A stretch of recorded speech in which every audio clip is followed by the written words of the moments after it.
नमस्कार मित्र। चलिए आज हम आप लोगों को बजरंग बली के जन्म के बारे में कुछ बताएंगे। हम लोग सबको जानते हैं कि बजरंग बली बाल ब्रह्मचारी थे। बजरंग बली का माँ का नाम है अंजना। अंजना स्वर्ग लोक में नर्तकी थी, जो कि बहुत ही खूबसूरत नृत्य करती थी। तब उनका नाम था पुंजिका। पुंजिका स्वर्ग लोक में नृत्य करके सभी देवताओं का मनोरंजन करती थी। पुंजिका देखने में भी जैसा सुंदर थी, वो वैसा सुंदर नृत्य भी करती थी।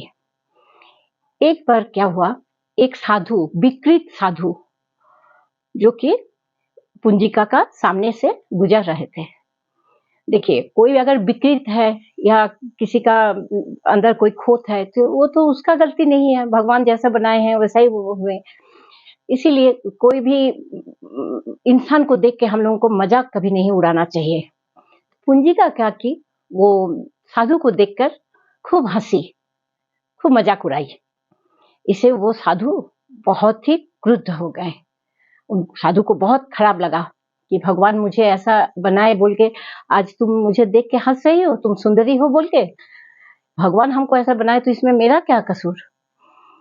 तब वो साधु गुस्सा में पुंजिका को श्राप दिए, जाओ तुम जाके बंदरिया का घर में तुम्हारा जन्म होगा। तो इसे बहुत घबरा गई पुंजिका। तो वो उस ऋषि का पैर पकड़ के खूब रोने लगी। हम लोग तो जब तक हम लोगों का ऊपर कोई विपत्ति नहीं आता है तब तक तो हम लोग ना ही किसी के पास झुकते हैं, ना ही भगवान को याद करते हैं। तब पुंजिका खूब रोने लगी, अब भगवान जी को बुलाने लगे और ऋषि से बहुत अनुरोध करने लगे कि नहीं नहीं, ऐसा श्राप मुझे नहीं दीजिए, आप आपका श्राप लौटा लीजिए। तब ऋषि ने बोला ठीक है, हम श्राप तो लौटा नहीं सकते, तुम्हारा तो बंदर के घर में जन्म होगा, लेकिन हाँ तुम जब भी चाहोगी तुम अपना स्त्री रूप को धारण कर सकोगी। ये बोल के वो साधु वहां से चले गए। उसके बाद पुंजिका का जन्म एक बंदर का घर में हुआ, जिसका नाम था कुंजर। अब बंदर का घर में जब उसका जन्म हुआ तो बंदर से ही उसका शादी भी होना था।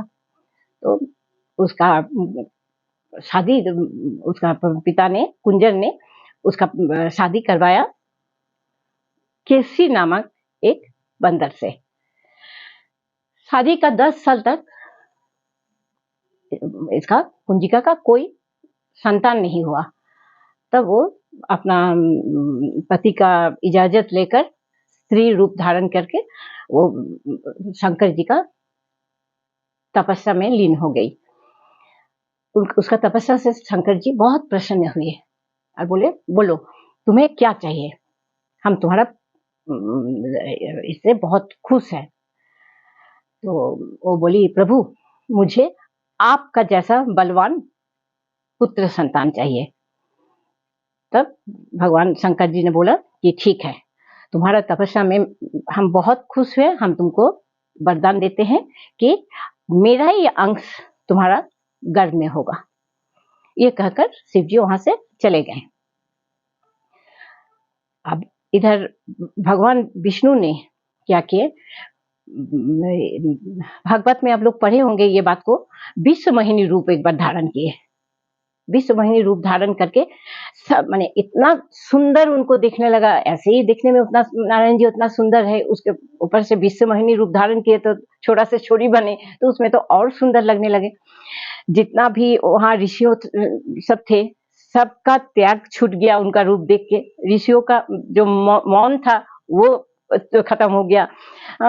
लेकिन उनका जो विश्व मोहिनी रूप था वो भगवान शिव जी ने नहीं देख पाए। शिव जी किसी कारणवश वहां उस टाइम प्रेजेंट नहीं थे, उपस्थित नहीं थे। तब शिव जी आके नारायण जी से बहुत अनुरोध करने लगे कि नहीं प्रभु, आपका विश्व मोहिनी रूप मुझे भी देखना है। तब नारायण जी बोले, नहीं आप मत देखिए, आप रहने दीजिए ये चीज, क्योंकि आप ऐसे ही काम के विजेता है। उस रूप को आप अगर देखिएगा तो अनर्थ हो जाएगा। लेकिन शंकर जी मानने वाले हैं ही नहीं, वो बहुत रिक्वेस्ट करने लगे। तब नारायण जी वहां से चले गए। थोड़ा देर बाद पीछे से छम छम छम छम करते हुए आए। जैसे ही शिव जी उनका विश्व मोहिनी रूप देखे, ऐसे पागल हो गए कि वो दौड़ के जाके उनको आलिंगन करने जा रहे थे, उनको जाके पकड़ने जा रहे थे। तो जैसे दौड़ के गए, उस समय भगवान शिव जी का जो संतान उत्पन्न करने वाला बीज होता है वो गिर गया। जैसे ही गिर गए, वो देवताओं ने उसे एक कटोरी में पकड़ लिए। उसके बाद देवताओं ने पूछे कि भगवान, आपका यह अंश को हम लोग क्या करें? तो शिव जी ने कहे कि जाओ, अंजना वहां तपस्या कर रही है, इस कटोरी को तुम लोग इसका हाथ में दे दो, पवन देव का हाथ में, और उसको दे के बोलो कि जाके अंजना का जो कान का मार्ग है, कान का मार्ग से उसका गर्भ में ये बीज को पहुंचा देने। पवन देव चले गए वो बीज को लेके, जाके अंजना का कान का मार्ग से उसका गर्भ में वो बीज पहुंचा दिया।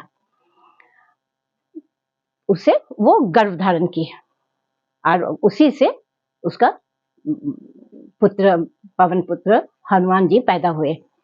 देखिए, हनुमान जी का 3 पिता माना जाता है। पवन जी लेके जाके उनका कान से उसका गर्भ में उसको धारण किए थे, इसीलिए पवन पुत्र हनुमान बोला जाता है। इधर केसरी नंदन और अंजना का पुत्र था बोल के केसरी नंदन भी बोला जाता है। और शंकर जी का अंश से उसका जन्म हुआ था हनुमान जी का बोल के शंकर सोम का नाम से भी जाना जाता है। जब हनुमान जी को भक्ति मिली, भक्ति उसे मिलती है जो विश्वास और प्रेम से उत्पन्न होता है। ठीक है मित्र, अगर आप लोगों को ये कहानी अच्छा लगा तो जरूर सब्सक्राइब कीजिएगा, शेयर कीजिएगा। नमस्कार।